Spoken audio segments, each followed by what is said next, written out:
Episode 7. Hard to believe we're already there, but I got a special treat for you today. Not only did this guy block for the greatest running back in Saints history in Deuce McAllister at the time, but also blocked for the greatest running back in Rams history at the time in Steven Jackson. The guy's name, I'm sure you already know, is Mike Karney. What's up, guys? This is Mike Karney. This is Toy Cook. I'm Randy Mueller. This is Quinn Early. I'm Delvin Bro. I'm Alex Molden. I'm Jake Cup. And this is Life of a Saint. And this is Life of a Saint. And this is Life of a Saint. The Life of a Saint. Life of a Saint. Life of a Saint. And this is Life of a Saint. Whodat?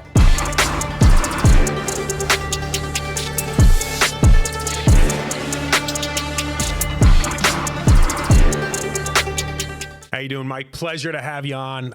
First question, you're a guy that looks like you're just made to play football. How old were you when you started playing? Okay, so I started playing tackle football. I was 7 years old. Oh, wow. And then actually had an encounter with a 9-year-old doing an Oklahoma drill when I was 7. So I was a pretty husky kid growing up. I was probably, I must have been probably 130-pound 7-year-old. I was pretty big.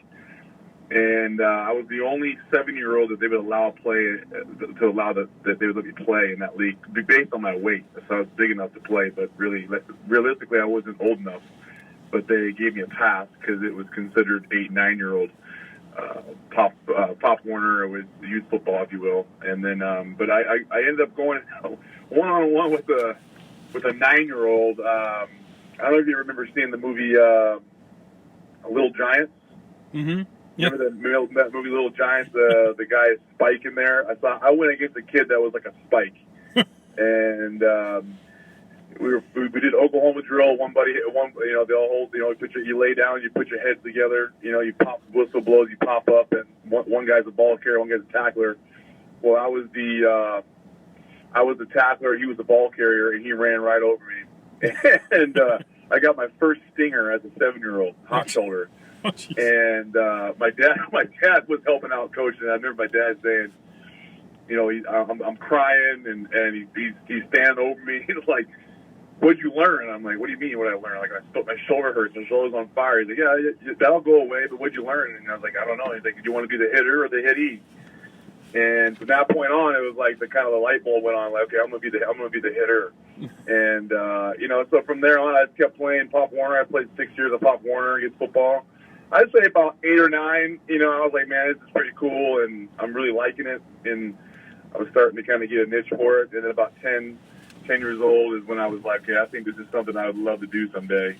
And then it just kind of grew from there. I've always been a fan of football growing up. I remember at 5 years old watching college football on Saturday mornings and stuff like that. So, but yeah, football has been a lifelong goal, lifelong dream, and to play in the NFL, that was kind of like, that was kind of like the mindset I had at a young age, and it just kind of took off from there.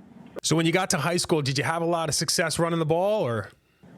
Yeah, well, a lot of people, when they see my high school stats, they think I was in a wing T offense because, the wing T offense was really, really prevalent at that time in the late '90s, early 2000s, and so, but no, we ran a pro style I formation at my high school. I was really fortunate, and we ran the option, and I was a true fullback in high school, and I was. The advantage was, John, I was 5'11", 255 pounds my senior year, and I was benching almost 400 pounds. So, I was kind of a man child, and I was kind of a man of, I was the guy that was doing training and doing things that a lot of kids at that age weren't doing yet. Because I was at that point, I knew that my goals and dreams were for real. Like that my senior year in high school, it was like I know I'm going somewhere. I want to go somewhere. Gotcha. You know what I mean? So it was serious business for me. It was fun, but it was serious business for me. So I think the offense I was in. I think the fact that how big I was, and I was actually I was quick. It wasn't very fast, but I was quick. And, they handed the ball to me a ton because kids had a hard time tackling me. So I had a lot of success, specifically in my senior year. And so I would say that my senior year was probably the year where I kind of was probably hitting my stride from like a size, speed, quickness, strength standpoint, where I was kind of, ahead and above everybody else at that age. What made you choose Arizona State? They're the only school that offered me a scholarship. That makes things easy. Makes it pretty easy, right, John? I mean, back then, Bud, there was no huddled links. There was no social media. There was no Facebook, Instagram, Twitter. You had to really sit down, and I had to sit down and write letters, because at that time it was hard up in the Northwest, up in Seattle, to get recruited. It wasn't, everyone was going to California, Texas, Florida, and, in the Northeast, and grabbing guys. And football kind of up in the Northwest was kind of a forgotten deal. But we got some good football players up there. But at that time, you had to do your own recruiting. You had to do your own writing. If you didn't do that, you were going to get lost and maybe not even get a chance. So Arizona State was one of the schools I wrote to, and who at the time was running a fullback. And Bruce Schneider was the head coach, and he would love big backs. And so I wrote him a letter, and I sent him a game tape. And there was many others I sent letters to, and game tapes too. And I got responses, got letters and stuff. But at that time, you get the generalized questionnaire, you get the copied letters from schools, from colleges. My whole goal was to get the handwritten one. If I got the handwritten one, I mean that they actually took some time to look at my stuff and want to recruit me. So Arizona State was one of those schools, and they came and saw me my spring of my junior year, and they offered me on the spot. And it didn't take me, but a few months later to go, hey, I'm not going to get any more offers, I don't think. So let's just take this and run with it, because it's exactly what I wanted to do. I wanted to play major college football. I wanted to play Division I.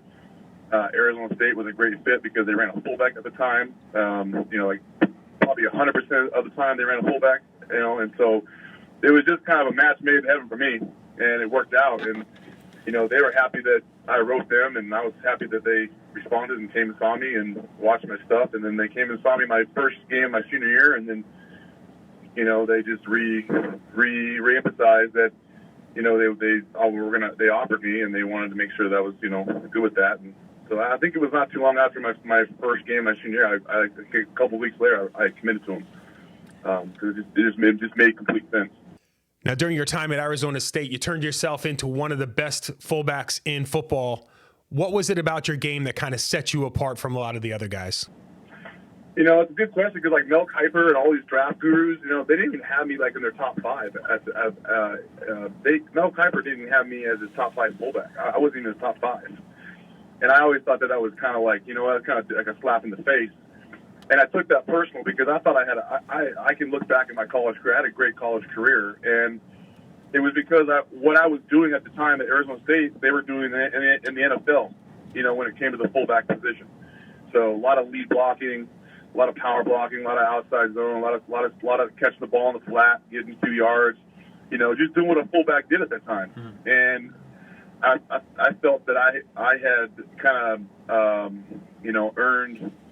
I had earned my spot in the country as one of the better at my position, one of the better players at my position. I knew that. My coaches knew that. And so I just kind of didn't let all the draft people, pre-draft people, let that stuff, get me too upset, because I knew the eye in the sky didn't lie. I knew that teams were looking at my tape, and they were evaluating me. I didn't necessarily have the best combine performance, but I wasn't really worried about I'm not really a numbers guy when it came to combine stuff. I'm not going to jump out of the gym. I'm not going to run a fast 40. But I always had the fact that I had 4 years of solid game tape. I started as a true freshman at Arizona State. I had 4 solid years. And so I just, I felt like that was, always to my advantage. And so it just kind of happened that my agent at the time knew the running backs coach for the Saints. His name was Dave Atkins, and Dave Atkins remembers watching me my freshman year, and he thought my freshman year he thought I was a senior, and he took note of me, and he just continued to kind of follow me year after year. And then at that time, Terrell Smith. So when I came into Arizona State as a freshman, the Saints drafted Terrell Smith. And then when I became draft available as my senior year, Terrell Smith went to Cleveland and signed a free agency contract in Cleveland. So Jim Haslett and then at the time Mike McCarthy were they were two back heavy, wanted a fullback, wanted a traditional guy. And then Dave Atkins being the running back coach, like, hey, I got it. There's another guy at Arizona State. Let's go look at this guy. And it just happened to be that, I impressed them enough that they were willing to trade up a couple spots in the 5th round and take me. And I was the first fullback selected that year. So in 2004. So I really did think my tape. I think that's really at the end of the day what the offense I was in and things I was doing for 4 years at Arizona State. I think that was enough to impress the Saints and have the right people at the right time that you have to know, and a little bit of familiarity, and it just worked out. Yeah, and then you've got Mel Kiper to thank for all that motivation. Yeah, right. It's funny on draft day when my name was called, I specifically turned the TV up because I wanted to hear what he had to say, and he was totally like, oh, this guy's great. He totally was like, if I was so great, why wasn't I on your top 5, man? Like, you know what I mean? It's like, geez.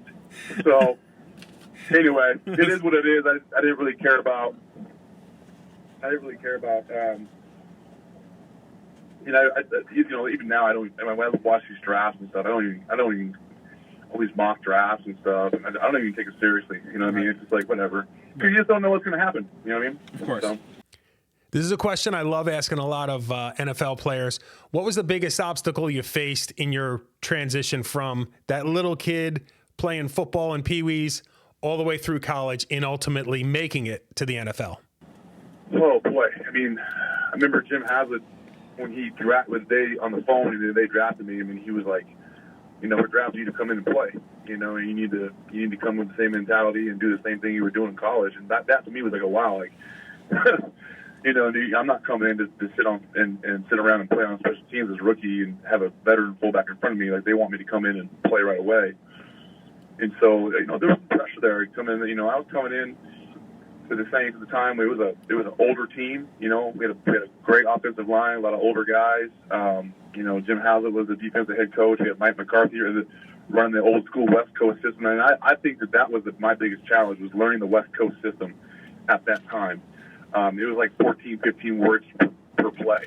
Jeez. And I knew that was going to be a serious challenge for me. So, getting in there, showing them that I could get the job done physically, but then them a lot, and they wanted there was a big bond for them offensively with Terrell and how well he did for them, and I think they were a bit skeptical of me coming in and see if I could do it. You know what I mean? And so they signed Sam Gash in the off season, kind of as like an insurance policy throughout OTAs and mini camps to kind of have him kind of show me the ropes. And he was kind of at the end of his career, but I was able to at least impress him in OTAs and mini camps where they ended up letting Sam go, unfortunately for him. But for me, it was good to be around Sam Gash because there's a guy that had been in the league a long time. He had done it at a high level, and he was able to kind of give me some things. Not too many things, it's kind of the old veteran way where they didn't want to give you too much because they knew that you were coming in to replace them or take their spot. So, but no, it was kind of the old school way where you just kind of keep your mouth shut, kind of earn your way, and show them what your play on the field. And I was fortunate enough, I think, about week 8, I felt like the O-line started to embrace me. I was starting to impress them and show them, with my play that they were, and then, watching game tape after games, they're like, hey man, this guy can play. And so I was slowly, surely kind of starting to earn the respect of the O-line, and they were coming up to me and being more conversational with me. But you know what? I didn't want that. I didn't want it any other way. I wanted to be able to come in and prove myself anyway. I didn't want to have someone just hand it to me, which is pretty much what they did, but it still wasn't enough for me. I wanted to be able to really show them that I could get the job done, and I think I was able to do that.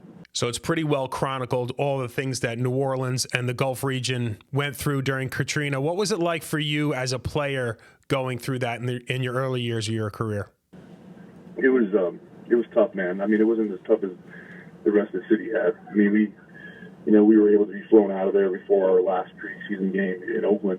I mean, I'm not going to sit here and say we had the same challenges as the rest of the city did and all the people there, because we didn't. We were able to get out of there and be safe. But, there was guys, at the time I wasn't married, I had no kids, but the majority of our team was married and had kids. And so it was a trying time. It was, a lot of unknown, a lot of you're worried about the people, you're worried about the fans, you're worried about, their safety, if everyone can get out of there, and so you had a lot of emotions going through your mind. For me, that was my second year in the league, so it was really weird. I think I remember that year more than I remember any other year I played in the NFL, and I could tell you like the last, landing in Oakland on that Tuesday, we're going to play on a Thursday night game, and then turning on the TV and seeing the whole city underwater. You just see me go, wow, this is for real. We're being told that, hey, just pack for a couple of days, we'll be back. And wow. And a lot of guys did that. We packed a few things, and then to find out the devastation was so bad that we wouldn't be returning at all that year, and that we would be going to San Antonio and living in San Antonio. And I mean, it was just absolute chaos. I mean, we didn't know at one point they didn't know we were going to stay in San Antonio, where we were going to go. And then once they made a decision, then we went. They told us, hey, we're staying here. We got to go find a place to live. Then you had to scramble and find a place to live. And we would go to try to find corporate living, where it was like you furnished living, so you could just, because you couldn't go out and buy furniture. You didn't have time to do that stuff. We had a season about to play a season here. We're just a couple weeks for the first regular season game against the Panthers. So we didn't have our cars. I mean, it was just like, it was nuts. But, we did the best we could do that year. I mean, it was great to win that first game in Carolina. It felt like we were able to kind of bring some type of civility, and some peace to the people. That we were able to win that game, even though there was a lot of devastation things going on. But that year was just, we were traveling every game. We played 4 games in Baton Rouge. We played 3 in the Alamo Dome. We played 1 in New York as a so-called home game against the Giants. I mean, it was just like, it was crazy. I mean, we had to move in and out of the Alamo Dome a couple times because there was the NCAA volleyball and basketball tournaments. And there was a home show in there, a car home show. It was just like, I don't even know how we even won 3 games. I mean, when we finished that year 3-13, I still go, how did we win 3 games? It was just like, it was absolute chaos. I mean, we had to really adjust every week, and we didn't know what was going to happen. And then, we're flying we're basically, for a home game, we're flying to Baton Rouge, which was great to play there because there's a lot of fans who were displaced in Baton Rouge to come watch us play at LSU Tiger Stadium. But I mean, it was hard. It was hard for everybody. That was a very trying year, and a year, like I said before, that I'll never forget because I remember everything about that year. And that year, really, I think, was what really carried us into the next year. Right. After the staff was let go and Sean came in, that year really, that will always kind of stick in my mind forever. And it was a tough year, and a part of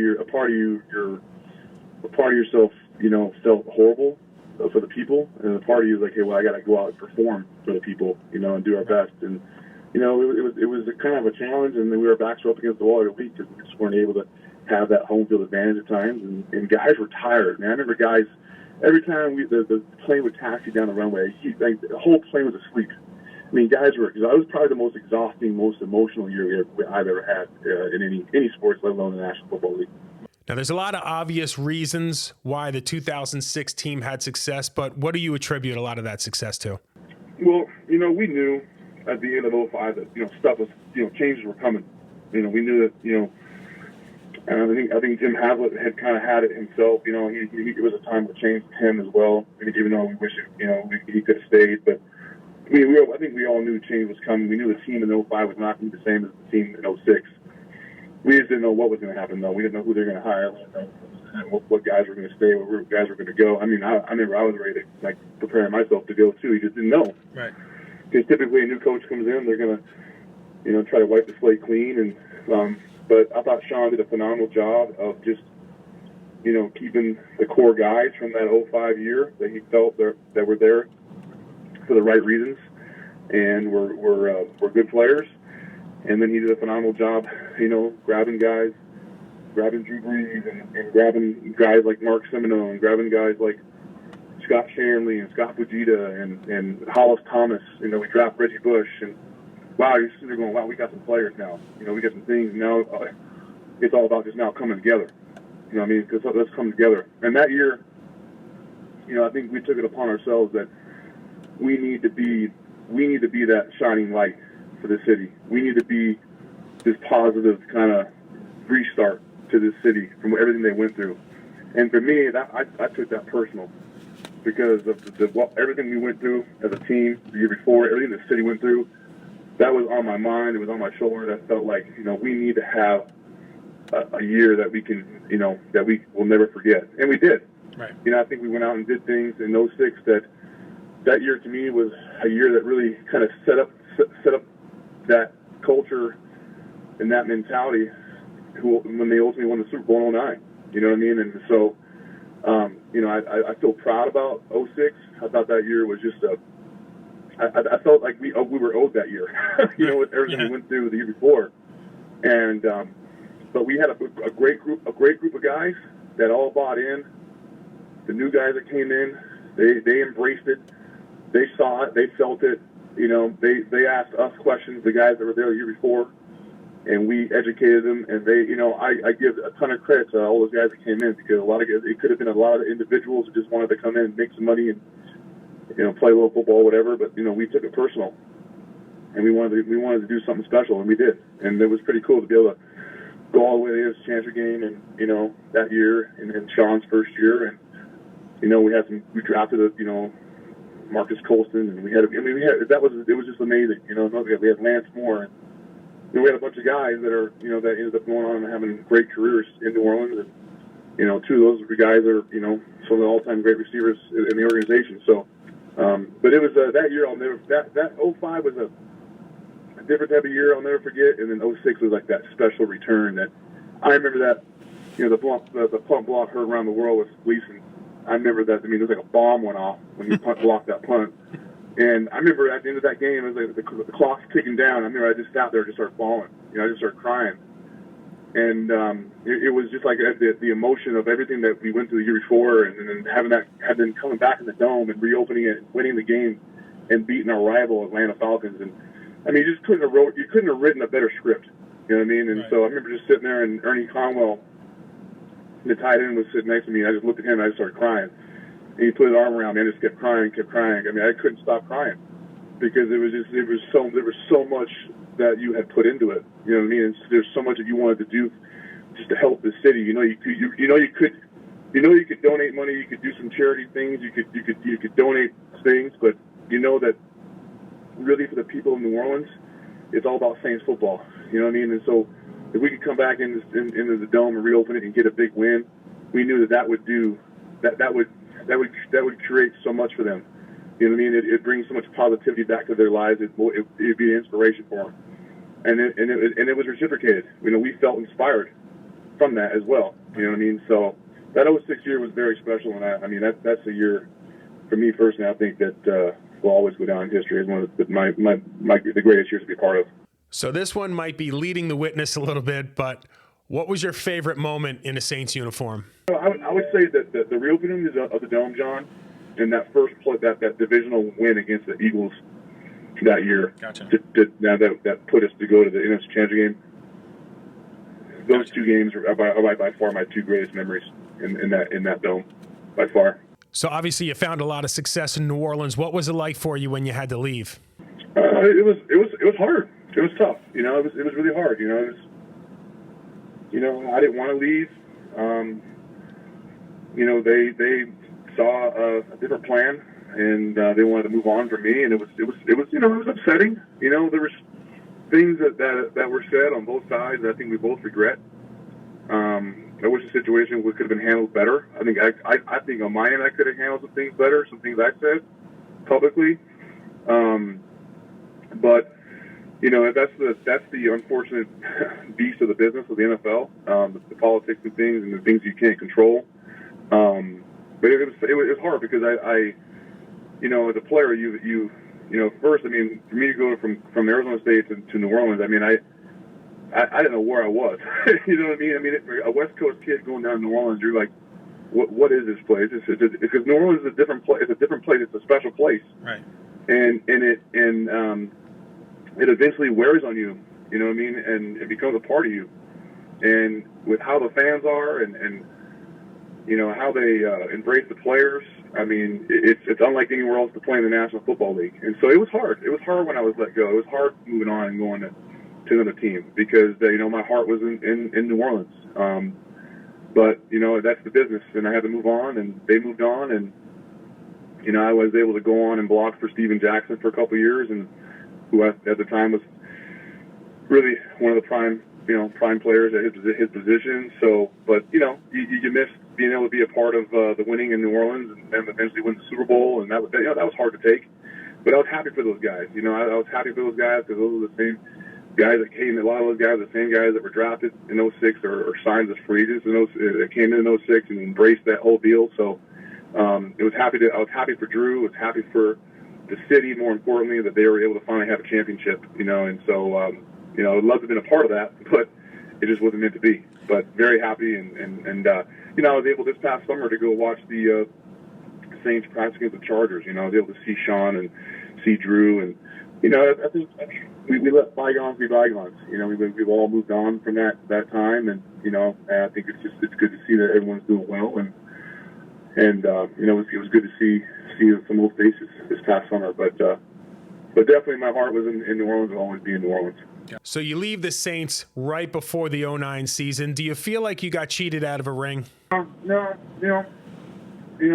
people ask me that all the time, and it's one of those things where I was there in '07, I was there in '08, and we were 7-9, and I think we went 7-9 and 7-9, 07 and '08, and so I wouldn't have. I mean, if whether they would have kept me or let me go, I would never have foreseen them win the Super Bowl in '09. How do you predict that? So I'd answer no. I don't think I would see that with a ring, but it is what it is. It happened. I mean, right. Tiki Barber retired after the '06 season, and the '07 they won the Super Bowl. The Giants did. That's so right. It's like, yeah. Does he feel cheated out of a ring? He probably does more than I do. Yeah. I mean, it's like it happens all the time. Coaches leave. Assistant coaches leave a team, and then that team goes on and wins the Super Bowl. I'm sure they probably feel the same way. So it's the nature of the business. I would have loved to have been a part of it, but it just wasn't meant to be for me. So after your time with both the Saints and the Rams, you hang it up. 7-year career. Looking back at that, what are you most proud of? Yeah, I think I was a guy that was always told that, hey, I was the cliche guy. Hey, you're not big enough, you're not fast enough, you're strong enough. So that was my whole life, and to be able to kind of say, you know what, I'm not going to listen to those people. I'm going to believe in myself and work hard. I'm going to do things that, aren't asked of me. I'm going to do them. I'm going to do the best I can. I'm going to work out hard. I'm going to train hard. I'm going to run hard. I'm going to get myself in the best shape and let the chips fall where they may. And so I'm very proud of the fact that I was able to overcome, prove some people wrong. And to me, I mean, I grew up, guys that I was ended up blocking, guys that I ended up playing against. I grew up watching them on Sundays. I mean, I grew up watching Derrick Brooks, and here I am banging heads with Derrick Brooks. And now he's a Hall of Famer. It blows my mind looking back at my career, John, going, man, I played against that Hall of Famer. I played against Brian Urlacher a million times. I pancaked him. I pancaked Derrick Brooks. I did those things. And, those guys, I did that against the best of the best of the world, some of the best players to ever play our game. And it's very humbling.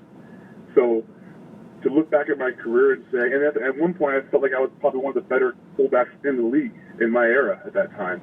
And there was a lot of good fullbacks in my era. And I was considered one of the better ones up there. And so that to me, I hang my hat on that.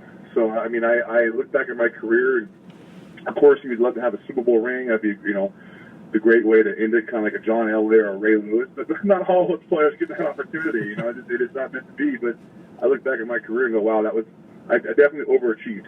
I definitely overachieved. Some of the things I did, some of the things that happened, like scoring 3 touchdowns on Sunday Night Football against the Dallas Cowboys in a primetime game.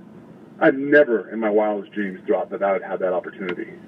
That was a game that was totally just out of the box and totally just overachieved, and it never happened again. But I was more proud of the blocking and the things I did on the ground. They were able to be a part of Deuce McAllister becoming the all-time leading rusher of the Saints.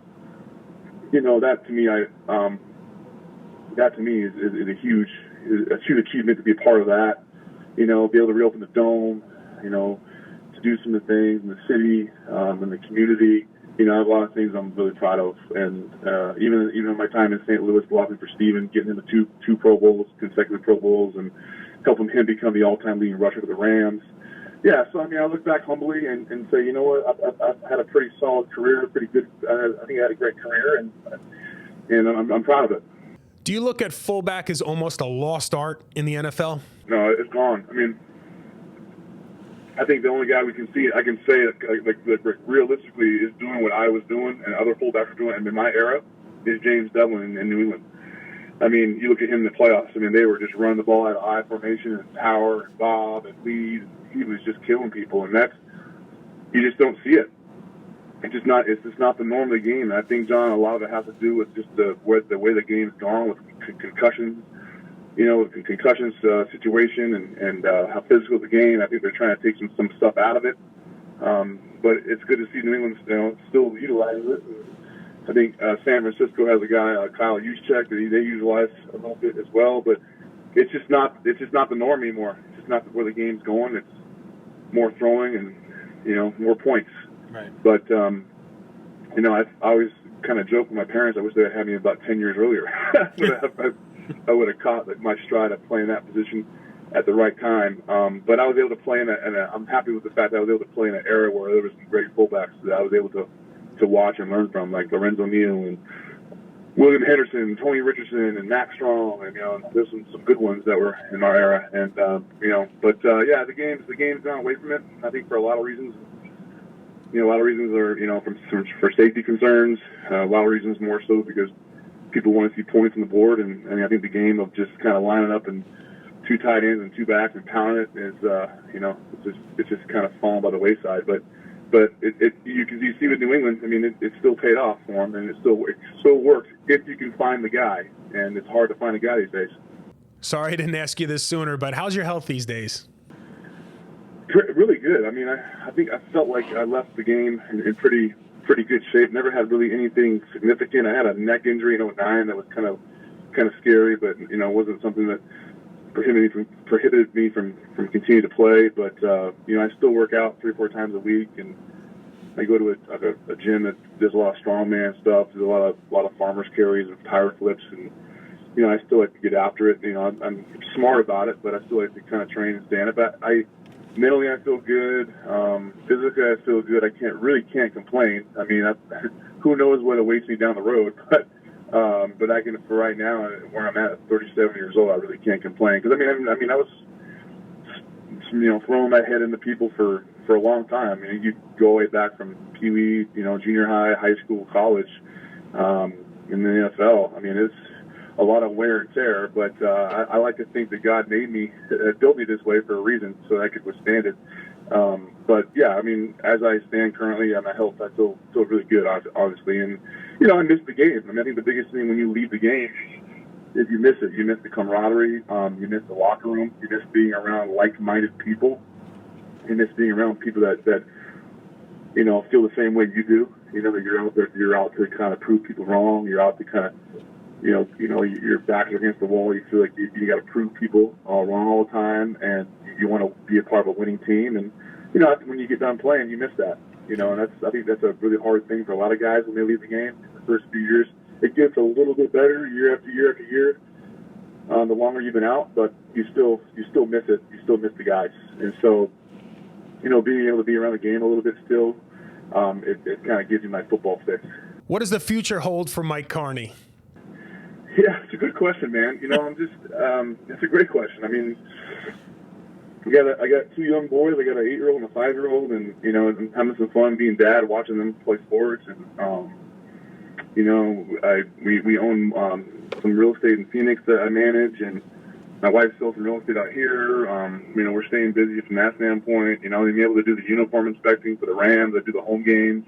That really kind of gives me my football kind of deal. I coach the combine, that running backs to the combine every year. Just finished my 5th year doing that, and that kind of really gives me my coaching fix. I started started right when I got out of football. I was doing some broadcasting out here for high school football, so that was kind of fun to kind of dabble with that. But I don't know, man. I don't know if I'm gonna.